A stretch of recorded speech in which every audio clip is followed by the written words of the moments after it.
প্রিয় শিক্ষার্থী বন্ধুরা, আসসালামু আলাইকুম। আশা করি ভালো আছো। আজকে আমরা অনুশীলনী বিজ্ঞান অষ্টম শ্রেণীর সবুজ বন্ধু সম্পর্কে আলোচনা করব এবং এর ছক পূরণ করব। এখানে আমাদের প্রতিটি ক্ষেত্রে আমরা পড়ে নিব, কারণ যেহেতু আমাদের ভিডিওগুলো আমরা লং করতে চাচ্ছি না, সেহেতু আপনারা এগুলো কী করবেন, একটু পড়ে নেবেন। আমরা শুধুমাত্র ছকগুলোকে আমরা কী করব, সলভ করব। গাছের কথা জগদীশ চন্দ্র বসু। আর এখানে আমাদের যে ছকগুলো আছে, একক কাজ, দলবদ্ধ কাজ, এগুলো আমরা নিয়ে একটু আলোচনা করব। এরপরে হচ্ছে আমরা তুমি কোন গাছ রোপণ করতে সিদ্ধান্ত নিয়েছ, নিচে গাছটির নাম লিখে রাখো। নিম গাছ সম্পর্কে সেশন 2। এখানে বাড়ির কাজ, আজ বাড়ি ফিরে গাছ রোপণ করতে গিয়ে তোমার কী কী অভিজ্ঞতা হলো তা নিচে ফাঁকা জায়গায় কী করে লিখে রাখো। উত্তর: খুবই সাবধানে ছোট চারাটি বাড়িতে নিয়ে গিয়েছি। বাড়ির সবাই গাছের চারাটি দেখে খুব খুশি হয়েছে। বাবা বললেন, তোমার চারাটি হচ্ছে নিম গাছের চারা। এটি অনেক ঔষধি গুণ রয়েছে। ত্বকের যত্ন, নিমের পাতা ও ছাল ব্যবহার হয়। নিম গাছের ডাল দিয়ে বানানো মেসওয়াক দাঁতের উপকারে লাগে। এছাড়া পেটের অসুখ, চুলের যত্ন সহ নানাবিধ উপকারিতা রয়েছে। এরপরে আমাদের বাবার কাছ থেকে নিম চারাটির উপকারিতা জানতে পেরে গাছটির প্রতি ভালো লাগা আরও বেড়ে গিয়েছে। বড় ভাই ও মায়ের সহায়তায় বাড়ির আঙ্গিনায় গাছ রোপণ করলাম। মা আমাকে নিয়মিত গাছটি পরিচর্যা করতে বললেন। তৃতীয় এবং চতুর্থ সেশনে আমরা যে পড়াগুলো আছে আমরা একটা পড়ে নিব। তোমার বা তোমার বন্ধুর দেহে কোষ কি অ্যামাইটোসিস প্রক্রিয়ায় কোষ বিভাজন ঘটেছে, একটু ভেবে নিয়ে দলে আলোচনা করে দেখো। যুক্তিসহ তোমার উত্তর নিচে দেখো। উত্তর: আমার বা আমার সবুজ বন্ধু গাছের দেহে কোষ অ্যামাইটোসিস ঘটে না। যুক্তি: যে কোষে বিভাজন প্রক্রিয়ায় এককোষী আদিকোষী জীবগুলো সরাসরি বিভাজনের মাধ্যমে বংশবৃদ্ধি করে থাকে, সেই প্রক্রিয়াটিকে অ্যামাইটোসিস বা বাইনারি ফিশন বলা হয়। অ্যামিবা, ব্যাকটেরিয়া কিংবা নীলাভ সবুজ শৈবাল জাতীয় আদিকোষ জীবে এ ধরনের কোষ বিভাজন দেখা যায়। বহুকোষী জীবে অ্যামাইটোসিস প্রক্রিয়া সংঘটিত হয় না। যেহেতু আমি সবুজ উদ্ভিদ, আমার সবুজ বন্ধু চারা গাছটি বহুকোষী জীব, তাই আমাদের দেহকোষে অ্যামাইটোসিস ঘটে না। এর পরবর্তী আমরা স্টেপগুলো দেখব পঞ্চম সেশনে। নাই কাজ ষষ্ঠ সেশনে আমরা দেখে নিব। ষষ্ঠ সেশনে একটি কাজ আছে। এখানে বলা হয়েছে মাইটোসিস ও মিওসিস কোষ বিভাজনের মধ্যে মূল পার্থক্যটা কী কী বলতে পারো। এখানে আমাদের যে ছকটি আছে সেই ছকটিতে 3টি কলাম আছে। পার্থক্যের বিষয়, মাইটোসিস এবং মিওসিস। সংজ্ঞা: বহুকোষী জীবে পঠনের জন্য একটি মাতৃকোষ থেকে 2টি অপাত্য কোষের প্রক্রিয়াকে মাইটোসিস বলা হয়। মিওসিস এক কোষ বিভাজন প্রক্রিয়ায় একটি ডিপ্লয়েড জননকোষ মাতৃকোষ থেকে 4টি অপাত্য হ্যাপ্লয়েড জননকোষ উৎপন্ন হয়, তাকে মিওসিস কোষ বিভাজন বলে। কোষের ধারণ: দেহকোষ, জননকোষ। অপাত্য কোষের সংখ্যা 2টি, এটা হচ্ছে 4টি। উদ্দেশ্য: বৃদ্ধি, কোষের ক্ষয়পূরণ ও প্রতিস্থাপন, এটি হচ্ছে প্রজনন। সপ্তম ও অষ্টম সেশনে আমাদের যে কাজগুলো আছে আমরা একটু কী করব দেখে নিব। এখানে তোমার উদ্ভিদের নাম, উদ্ভিদের বিভিন্ন অঙ্গ। নিম গাছ: মূল, কাণ্ড, পাতা, ফল, ফুল, কুঁড়ি, বাকল। এরপরে কোষ, তারপর টিস্যু বা কলা, অঙ্গতন্ত্র। এরপরে আমরা ক্রমান্বয়ে আমরা নিচে আসব। এবার ভেবে দেখো তোমার শনাক্ত করা অঙ্গসমূহের কথা। উদ্ভিদের বিভিন্ন অঙ্গ কী কী কাজ তা ইতিমধ্যে জানলে।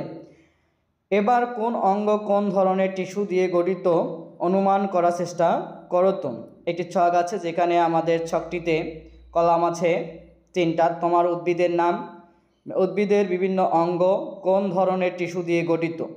মূল: সরল টিস্যু, পরিবাহন টিস্যু ও ভাজক টিস্যু। কাণ্ড: সরল টিস্যু, পরিবাহন টিস্যু ও ভাজক টিস্যু। তারপরে হচ্ছে পাতা: জাইলেম টিস্যু, ফ্লোয়েম এবং প্যারেনকাইমা টিস্যু। ফল: প্যারেনকাইমা টিস্যু, ভাজক টিস্যু। ফুল: প্যারেনকাইমা টিস্যু, ভাজক টিস্যু। কুঁড়ি: স্কেলকাইমা টিস্যু, আবরণী টিস্যু। বাকল: ভাজক টিস্যু। নবম ও দশম সেশন আমরা একটু দেখে নিব। এখানে আমাদের বলা হয়েছে ব্যাপন, প্রসাধন এবং অভিস্রবণ। এই প্রক্রিয়াগুলো কোনটি উদ্ভিদের খাদ্য তৈরি ও গ্রহণ, শ্বাস প্রশ্বাসে কীভাবে সহায়তা করে বলতে পারে। দলে আলোচনা করো, তোমার উত্তর নিচে লিখে রাখো। উত্তর, এই প্রক্রিয়াগুলোকে উদ্ভিদের খাদ্য তৈরি ও গ্রহণ, শ্বাস প্রশ্বাসে যেভাবে সাহায্য করে তা দলে আলোচনা করে নিচে উল্লেখ করা হলো।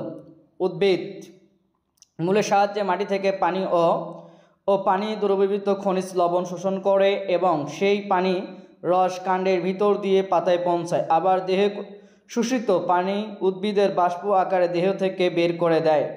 উদ্ভিদ যে প্রক্রিয়ায় কার্বন ডাই অক্সাইড গ্রহণ করে এবং অক্সিজেন গ্যাস ত্যাগ করে দেহে পানি ও পানিতেই দ্রবণীয় খনিজ লবণ শোষণ করে, এই রস দেহে নানা অঙ্গে পরিবহন করে দেহ থেকে পানি বাষ্প আকারে বের করে দেয়। সেই প্রক্রিয়াকে ব্যাপন, অভিস্রাবণ, শোধন, পরিবহন ও প্রশোধনের মাধ্যমে কী করে ঘটায়।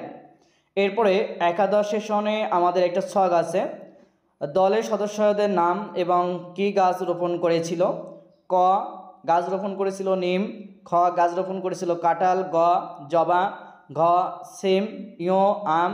চ, নারকেল গাছ কি করেছিল রোপণ করে। ছ, তুলসী। জ, লিচু গাছ রোপণ করা হয়েছিল। দলের সদস্যদের নাম কি গাছ রোপণ করেছে, কোন শ্রেণীভুক্ত।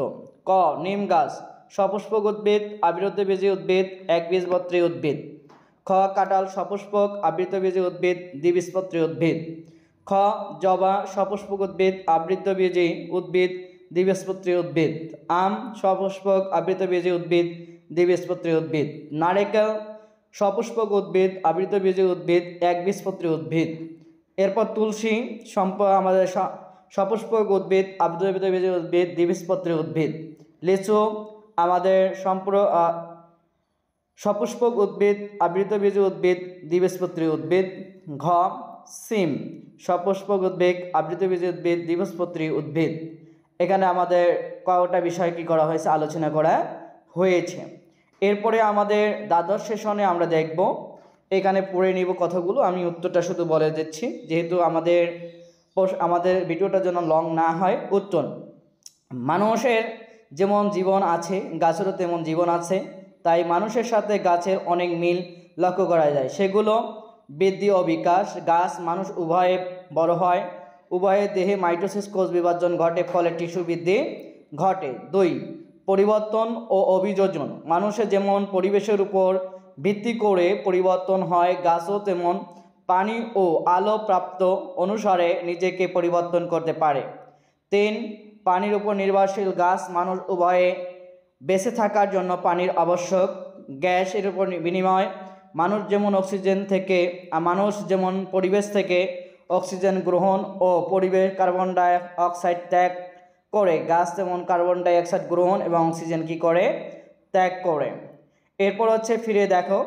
উত্তর, তোমার বন্ধু গাছটি নিয়মিত পরিচর্যার জন্য আমি যেসব কাজ করে থাকি তা নিজে উল্লেখ করা হলো।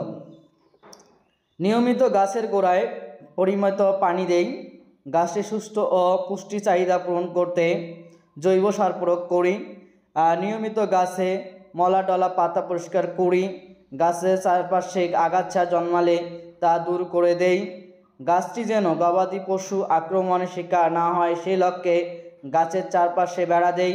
সর্বোপরি গাছটিকে পরিচর্যা করে আমি সর্বোচ্চ চেষ্টা করি। ওই গাছে যত্ন করে বড় করতে গিয়ে তুমি কি উপলব্ধি হয়েছে। উত্তর, গাছটিকে যত্ন করে বড় করতে গিয়ে আমি প্রায় নতুন নতুন বিষয় উপলব্ধ করি। গাছে যে মানুষের অন্তরঙ্গ বন্ধু হতে পারে সেটা আমি এই সবুজ বন্ধুটি না পেলে জানতে পারতাম না। গাছটি মানুষের মতোই পানি গ্রহণ করে, আলো পেলে যেন হেসে খেলে ওঠে, আবার পোকার আক্রমণে অসুস্থ হয়ে পড়ে, কখনো পানি না দিলে নেতিয়ে পড়ে, আবার জৈব সার উপস্থিতিতে অসুস্থ সবল হয়ে নতুন নতুন ডালপালা ছড়িয়ে দেয়। তাই বলতে পারি গাছটি একটু করে বড় করা অভিজ্ঞতা অতুলনীয়। এরপরে হচ্ছে তোমার সবুজ বন্ধু নিয়ে তোমার কোনো বিশেষ স্মৃতি কি আছে যা তুমি মনে রাখো। সবুজ উদ্ভিদ নিয়ে আমার একটা বিশেষ স্মৃতি আছে যা আমার সারা জীবন মনে রাখতে চাই, নিচে বিস্তারিত উল্লেখ করা হলো। সেদিন রাতে প্রচুর ঝড় শুরু হয়, সাথে অনেক ভারী বৃষ্টি। আমি সন্ধ্যা থেকে টেবিলে বসে পড়ছিলাম, আমার টেবিল থেকে আমার সবুজ উদ্ভিদটিকে জানালা দিয়ে দেখা যায়। রাতে যখন হঠাৎ ঝড় শুরু হয় তখন আমার সবুজ বন্ধুটির জন্য চিন্তা শুরু হয়, যদি ঝড় এসে উপড়ে যায়। হঠাৎ করে আমি জানলা দিয়ে তাকাতে দেখি প্রবল বাতাসে বন্ধু মাটিতে নেতিয়ে নুয়ে পড়ছে আর চারপাশে বেড়া উড়ে গিয়ে এক পাশে পড়ে আছে। আমি ভয় পেলাম, সাথে সাথে বাবা মার সাথে নিয়ে ছাতা নিয়ে হাতে বাইরে গেলাম। সবুজ উদ্ভিদকে একটু খুঁটির সাথে শক্ত করে বেঁধে দিয়ে আসলাম, ফলে ঝড়ের প্রতিকূল মোকাবেলা করার জন্য সহজ হয়। সবুজ বন্ধুটিকে নিয়ে এই স্মৃতি আমি কখনো ভুলব না। এরপরে আমাদের এই পরবর্তী ভিডিও বা পরবর্তী প্রশ্নের আনসার পাওয়ার জন্য আমাদের চ্যানেলটিকে সাবস্ক্রাইব করে নোটিফিকেশান বাটন অল করবেন। আসসালামু আলাইকুম রহমতুল্লাহি ওয়া বারাকাতুহু।